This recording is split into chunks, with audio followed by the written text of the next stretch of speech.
Breaking. Putin rages over Italy's huge move as Italy provides support package to Ukraine amid energy emergency. The delivery is aimed at critically important facilities most affected by the emergencies, ensuring rapid support for local communities. The equipment ranges in capacity from 550 to 3,000 kilowatts with a total value of 1.85 million euros. That headline is all over the defense briefing today, January 16, 2026.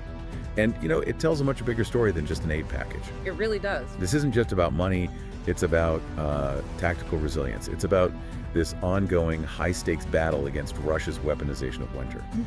Before we jump in, a quick reminder. Subscribe to Defense Reports. It's your go-to source for timely, in-depth military and defense reports.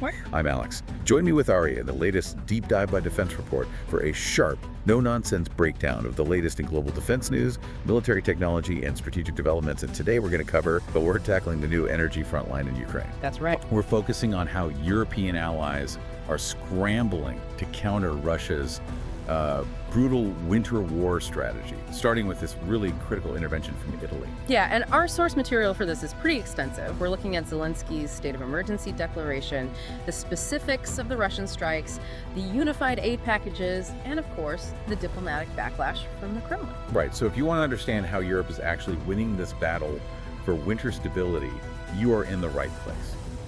We've got a few key questions to guide us. First, what is the tactical significance of these industrial boilers? I mean, they're not just heaters. Not at all. They're a new kind of defensive infrastructure. And how has Russia's attempt to weaponize energy actually backfired? And this is the big one. What is the energy Ramstein? And how is it treating energy aid like a full-blown military operation? That analogy is so key, Alex. Treating energy aid like a military op, that's exactly what's happening. Because what we're seeing in Ukraine is a direct systematic assault on the nation's ability to just survive the winter. Which is why President Zelensky had to declare a state of emergency on January 14th. Exactly. This wasn't about just some localized damage. It was a response to a campaign of, strategic destruction aimed squarely at civilians. And the data we have, the sheer scale of the targeting since last October, it's just devastating. It shows a very specific, very dark purpose. It does. This isn't collateral damage. It's a policy. They are trying to make Ukrainian cities unlivable. We know from the SBU, the Ukrainian Security Service, that Russian forces have hit 11 hydroelectric plants, 45 major combined heat and power plants. 45. Plus 49 thermal plants and 151 electrical substations. It's a nationwide assault on the entire grid. And they're timing it perfectly with the coldest weather. Oh, absolutely. They are explicitly weaponizing the cold. We saw temperatures in Kyiv just plummet to minus 19 Celsius. Minus 19. And on January 13th, 70% of the capital had no power. Just try to imagine that. In some of those beautiful old Kyiv apartments, the temperature inside fell to 3 degrees Celsius. That's 37 Fahrenheit. That's barely above freezing. Inside your own home. It's a deliberate policy to inflict maximum suffering. And that's why the SBU was so blunt. They said these strikes amount to crimes against humanity. So in response, the Ukrainian government has had to, basically invent a parallel system overnight just to keep people alive.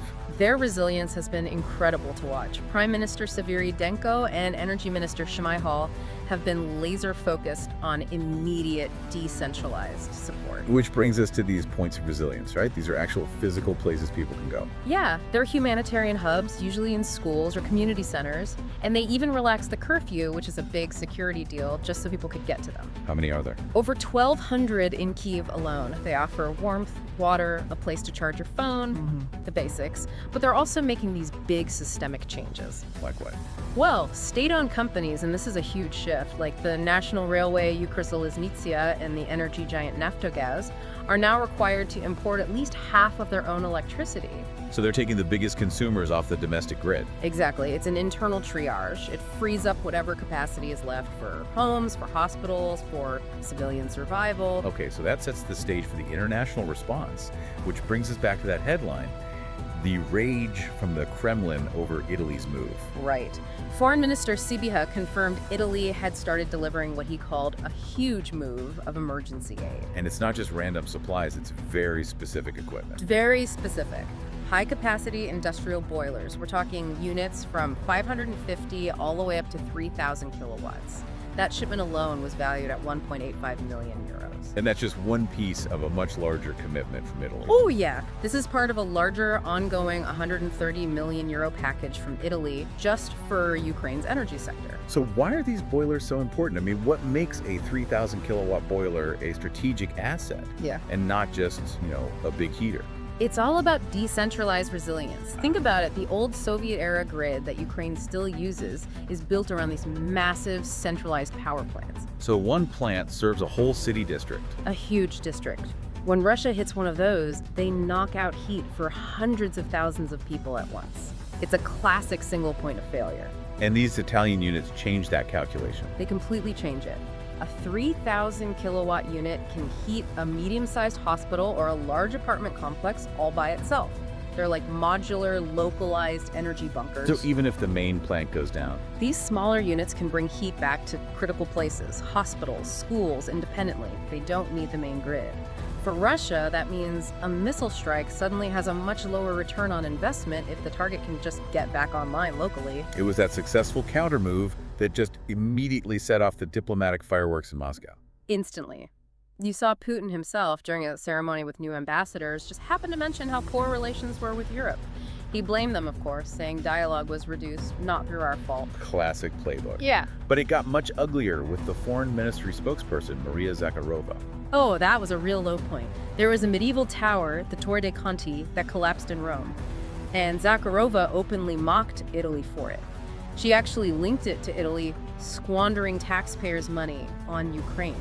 Wow. It's just calculated to sow division, to use a domestic tragedy to try and weaken Western support.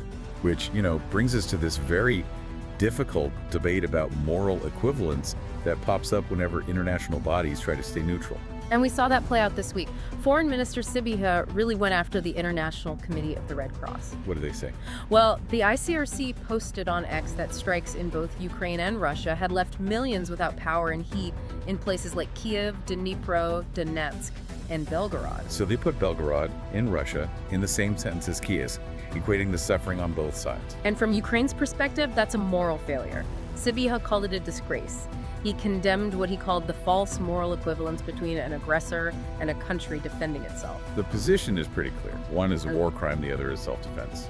And there's no equivalence. That need for clarity for a unified purpose is what led to this new level of coordination, the Energy Ramstein. Okay, so explain this. They're modeling it on the military contact group that coordinates weapons. It's a strategic innovation, really. The idea is to apply the same logistical discipline to energy aid that they apply to, say, shipping artillery shells. So how does that change things on the ground?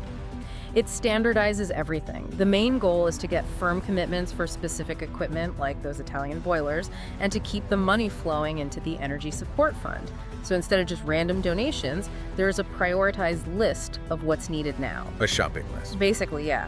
A shopping list of gear that's compatible with Ukraine's grid and can be shipped fast, cutting through all the red tape. And we're already seeing it work. We are. At the same time as Italy's package, Norway announced $200 million for gas and equipment. The UK put in £20 million, and Germany is adding another 100 million euros to the main fund. It's a unified front. But all the generators in the world don't matter if they just get blown up. Right, and that's the bottom line. This whole effort circles right back to the most critical need of all, air defense. Minister Sybiha says it all the time.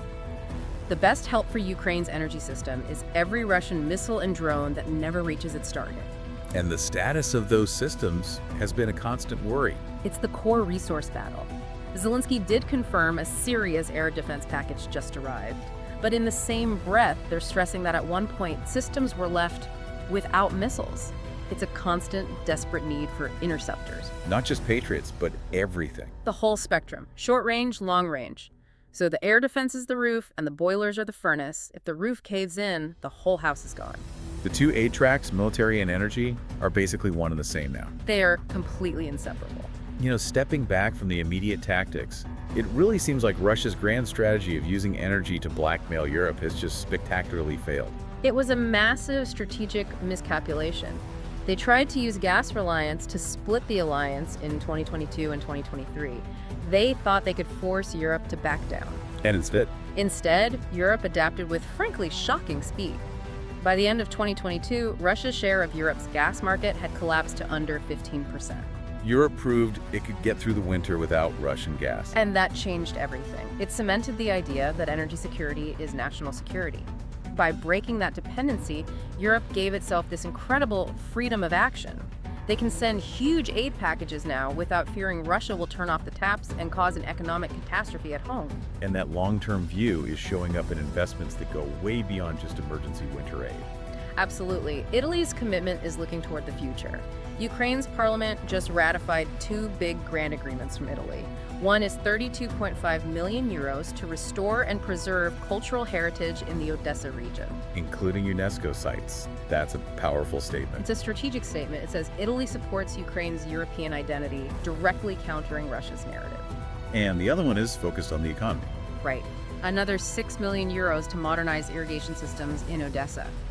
When you invest in Ukraine's agricultural efficiency, you are structurally linking their economy to the EU's food supply. You're paving a road that can't be unpaved. And finally, there's this industrial partnership, the steel bridge. This is a huge deal. It's a tie-up between Ukraine's Metinvest Group and the Italian industrial giant, Danieli. They're building a new green steel plant in Italy. Using Ukrainian resources. It's a joint venture, and it's critical for Ukraine, especially after losing huge facilities like Azovstal. This project is a lifeline. It lets their industrial capacity not only survive the war, but integrate permanently into the European high-tech market. So what we're really seeing is a decisive, unified European move. Italy's boilers are a perfect micro-example of this rapid, targeted aid that directly counters Russia's strategy. But it fits into this much larger strategic picture. The Kremlin can rage, but the strategy is clearly shifting. And, the thing to really think about here is that this shift we're seeing, it's building a fundamentally new, decentralized, and missile-resistant energy architecture in Ukraine. By moving away from those huge, vulnerable Soviet-era plants towards smaller distributed systems, they're gaining resilience by design. So this is a model for the future. It's a template. This transformation, born out of crisis and funded by allies like Italy, is creating a blueprint for decentralized national security. And that is a crucial lesson that the rest of the West really needs to be studying closely. You've been listening to Defense Report by Alex and Aria, where we analyze the latest in military strategy, global defense, and advanced weaponry. Subscribe to Defense Reports, your go-to source for timely, in-depth military and defense reports. We'll catch you next time.